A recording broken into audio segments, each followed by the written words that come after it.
Itsura pa lang nila, pangingilagan na. Pero wag raw silang agad husgahan. Dahil para sa nakilala naming si Joel, good pets din daw ang mga Doberman. Madali silang sumunod. Kasi isa to sa mga smartest breed. Yung purpose ng pag-breed nito is pag-protect ng tao. So very clingy sila sa tao.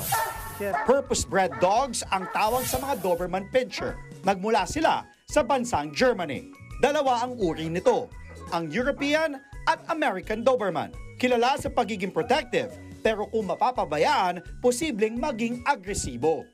Kunyari may nakulong siya na hindi na halubilo sa tao. So tendency magkakaroon siya ng aggression, automatic meron siyang guarding instinct talaga. Kapag ako tatanungin na kung am I comfortable na papakawalan yung mga dogs, kunyari mga Doberman pagkatapos sa mga strangers, syempre hindi ko gagawin kasi for safety din ng mga strangers. Kailangan mapatibay ang relasyon ng amo at alagang Doberman. Kailangan ding may regular na ehersisyo ang mga ito. Kapag ikaw yung nagpo-provide ng food sa kanila, parang automatic na talaga sa dogs na magiging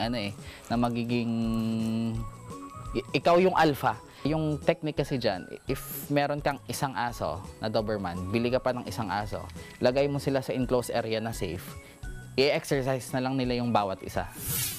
Kilala ang Doberman sa tail docking at ear cropping. Dito pinuputol at pinapatayo ang tenga at buntot nila para gawing mas intimidating. Pero marami ang kontra rito at illegal na rin ito sa maraming bansa. Sila, they have their own opinion, which is my point din naman eh. Pero dogs ko to. Yung parang ganun. So parang to each his own. Paalala niya, dapat lang idaan sa tamang proseso at lisensyadong veterinaryo lamang ang dapat magsagawa nito. Depende raw sa demand ang presyo ng Doberman. Umaabot ito sa 120 hanggang 180,000 pesos. Pero ngayon, naglalago na lang ito sa 15,000 hanggang 100,000 pesos. Hamon daw ang gastos sa pag-aalaga ng big breeds gaya ng Doberman. Mas magastos pag puppy. Kasi kailangan mo supplyan yung growth nun eh. Kailangan magaganda yung high quality yung foods na kinakain and madami. Pero pagdating naman pag adult na, sabihin natin mga 2 years above, siguro yung aabutin lang nun, one sack, parang 20 kg per month. Aabot sa higit 5,000 ang dapat ilaan buwan-buwan para sa pangangailangan nila. Pero bawi naman daw ito sa proteksyon na bigay nila sa kanilang amo at buong pamilya nito.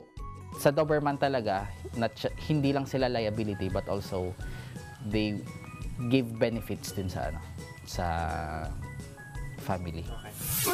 Kaya kung feeling mo gusto mo ng pet na may fur baby ka na, may bodyguard ka pa, abay pag-isipan mo na kung Doberman ang breed na para sa'yo.